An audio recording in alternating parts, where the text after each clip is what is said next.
how are you? This is Lois. Welcome back to my channel. I hope you're well and safe wherever you are. Today, I have good news. Yes! I'm so excited. I'm very excited. Anyway, we have new changes to the express entry, and I know a lot of you are interested in the express entry. So, we have new and exciting changes that I want to share with you. Before I do that, I want to welcome you back here. If this is your first time here, you are welcome. If you haven't subscribed, please do subscribe. Yes, subscribe, go to my channel because I have so many videos there about all questions, a lot of questions you have on Canadian immigration programs. You may want to head there, okay? Free information. For my followers, thank you so much for your support. You mean so much to me, okay? And you encourage me every day, okay? Awesome. So the information that I give on my channel is for your information purposes only. Please don't take this as legal advice. If you want legal advice on a specific issue that you have, please send me an email and book a consultation. My email is going to be at the description part of this video down there, you know. Yes, that's where I'll put my email address. All right, so what are the changes that I'm talking about? I'm usually a very excitable person. Yes, on things that I'm passionate about, I'm very excitable. So right now I'm kind of dancing, okay? And at the end of this, you too will be dancing. So let's see, with effect, from October 20, the government of Canada has made changes to the express entry to try and bring people in Canada who can speak French and not necessarily just go to Quebec but settle in other provinces. You know, we've said Canada has 10 provinces and 3 territories. So they're encouraging bilingual people or French speakers to settle in other parts of this country, not just go to Quebec. Okay? And that is a good thing. That is a good thing. So the new changes say that you can now earn up to 50 additional points for strong French skills, even if French is your second language. Okay? And we shall get there. You know, for you to get into the express entry, and I have said this before, you have first to qualify for either the federal skilled worker class or the federal skilled trades class or the Canadian experience class. Okay? For you to be eligible there, you need to pass a language test among other requirements, and I've talked about these requirements. You may want to go back to my channel and see that. So you're going to take an approved test, and this test is going to test 4 abilities, that is reading, writing, listening, and speaking. Okay, so they measure English by something called CLB, and that is the Canadian language benchmarks. Okay, and they measure French by something called NCLC. I'm gonna try to say it in French. Is Niveau de Compétence Linguistique Canadienne. My son says my French sucks. I agree with him. So don't judge me, okay? So anyway, you know that for the federal skilled worker class, you require a minimum of CLB 7, okay? Or a French minimum of NCLC 7. That is what you need, a minimum in all 4 abilities. If you have a second language, you will need a CLB 5. Okay, a minimum CLB 5 for a second language. So if you can speak English, you need at least a CLB 7, and a French CLB 5.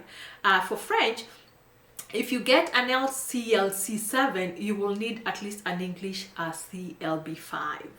Okay, all right. The same thing for the federal skilled trades class. You need English speaking and listening, you need a CLB 5. Reading and writing, you need a CLB 4. For French speaking and listening, you need an NCLC 5, and reading and writing, you need NCLC 4. Okay, so which are these changes now which are coming to the express entry? We've said that you can earn up to 50 additional points for strong French language skills. Okay, so how are they how are they counting these points? Okay, so if you score NCLC 7 or higher on all four French language abilities, that is listening, speaking, reading, and writing, you will get an additional 25 points even if you scored CLB 4 or lower in English, which means even if you do not have an English test, as long as you scored the NCLC 7, you will get an additional 25 points. Do you know what 25 points can give you today? There's a lot of people in the express entry right now who are stuck by around 20 points because of the high CRS score we have right now. Today we have maybe 471. So 25 points can take you way up there if you're, you know, in your middle 420s. Okay, they also say that you can get an additional 50 points if you scored CLB 7 or higher in all 4 English abilities. That is on top of your French skills. So if you get a CLB 5 and above, you will be, that is in English, you will be getting an extra 50 points. My people, today is the day that you need to go take French. Go take French. We have 2 tests for French. We have TCF and we have TEF. Yes, we have TEF and we have TCF. Those are the recognized tests for French in Canada, especially for immigration. Okay, so go looking for that. Go looking for that. And of course, those points that I've talked about there, the 25 and the 50 points, they are in addition to the points that you will get for the official languages. So these ones are extra. These ones are bonuses. Okay, so okay, I've told you that. I know now you're excited. What do you need to do? What do you need to do? I know you want to know what to do. So of course, not everybody is going to be affected by these changes. Okay, so if you think you're not affected, of course, if you're like me and you can't speak any French, you don't need to do anything. You just need to go learn French. Okay, yeah, don't sulk there, don't feel bad, go learn French. But if you think that these changes affect you, then you should go into your profile and see whether the new changes have affected you, whether now you have more points. Okay, because now if you have more points, then your CRS score is gonna go higher. Then guess what? Be ready for an invitation now if you meet the new CRS score and now you are on your way to Canada. You are on your way to Canada. So I guess it's party time for you. Oh my God, I'm so excited. Anyway, the CRS scores on all profiles in the pool will be updated automatically. So you won't have to go change your scores. No, it's going to be an automatic process and it could take up to 2 weeks. So just give it time. If that is still not applied in your profile, give it time, 2 weeks at least. Okay, anyway, I know you're sitting there and you're asking, so what is the benefit of speaking French anyway, or what is the benefit of being bilingual in Canada? I'm just gonna go through a few points that maybe are going to encourage you to study French if you already speak English, and if you speak French, they may encourage you to speak English, because now you're going to be gaining a lot of points for being bilingual. Okay, so you know that Canada has 2 languages, 2 official languages, English and French. Okay, and actually 1 in 3 Canadians speak French. I'm not one of them. No, but 1 in 3 Canadians speak French. So with Canada being bilingual, you find that this country offers so many opportunities to skilled immigrants who are proficient in both English and French. Being bilingual is going to help you to succeed in this country way better than people like us. Okay, you will get more opportunities. It's going to give you a competitive edge over someone who cannot speak both languages. That is people like me again. Okay, so 9 reasons why you should be bilingual in this country. Okay, the government and the companies, and a lot of companies in this country, they are continually seeking employees who are able to speak English and French. So I'm not saying, because I know a lot of people are going to misinterpret this and say, oh no, I can speak French, I can come to Canada. Please, please, please, before you get there, no, don't worry. If you can't speak French for whatever reason, if you don't like learning a new language, you know what?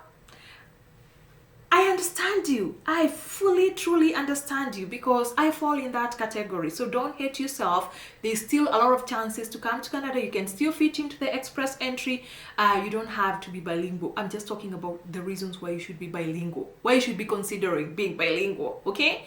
So you find that, so for that one reason, being bilingual is an A+, okay? That competitive edge, the opportunity to succeed better than other people is an A+. So what is better than that, guys? Okay. Number 2, being bilingual is good for business. There are reports in New Brunswick, which is one of the provinces, that say that that the reason their economy grew was because they were able to attract a bilingual workforce. So they were able to attract big corporate players in their province. Okay, so it's really, really, really good for business, because then it attracts people from all over the world. Okay, number 3, being bilingual, of course, we've said it's going to increase your job opportunities, and this is true. Those people who can speak French find jobs easily. They find jobs easily, especially in the government and many multinational companies. Okay, that is not just French, those people who are bilingual. Okay, number 4, this is going to give you access to any university in Canada. So if you want to study, you're not going to be limited by your language. So you can go anywhere, including Quebec, which fully speaks French. So you can, and they have really good universities there. So there's nothing holding you back. Of course, the other one, being bilingual means that you can work anywhere in Canada. You're not going to be tied to specific provinces which just speak your language. No, you can go anywhere there are opportunities. Okay? Then, of course, let me tell you another one. Being bilingual means that you're going to be paid more. So if you find a bilingual opportunity, you are going to be paid more than the rest of the people who cannot speak both languages. Okay, of course, I've heard that the doctors and the people who know more than I do have said that being bilingual is good for your brain, which is true. Learning a new language, always being to speak a different language, is good for your brain. You think differently, you know, just like the way I speak English, Swahili, and Kikuyu, only that they are not applicable here. Okay, so being bilingual is good for you. You're better off learning a second or a third or a fourth language. I hear those people who can learn many languages are really smart. Okay, so number 7, being bilingual helps you connect with any community here in Canada. So you're able, whether you're visiting, whether you're traveling, whatever you're doing, you're going to be able to connect with people. You're not going to have that language barrier. I remember when we visited places like Ottawa, Montreal, we visited Gatineau. We also visited some places in New Brunswick. Actually, most of the places in New Brunswick, you find that if you can't speak French, then you're facing a big language barrier. I want to live in Ottawa, but then almost everybody speaks in French. There are some places, even in places like Manitoba, that speak French. So it's in your best interest if you can speak that French. Okay? Number 9, of course, and this is a big one, being bilingual, as we've seen, with the additional 25 and 50 points, being bilingual is the biggest ticket for you in the express entry. So it's going to boost your chances of becoming a Canadian permanent resident. Go now, okay? So to conclude this, I just want to say that French is a golden ticket to a lot of doors in this country. If you can, do it. If you can't, it's still okay. Up your English skills. Okay? All right, guys, I want to wish you the best. So if you speak both languages, please now run to your profile and get ready to come to Canada if these changes apply to you. Okay? Thank you so much. Take care. I'll see you next time. Bye now.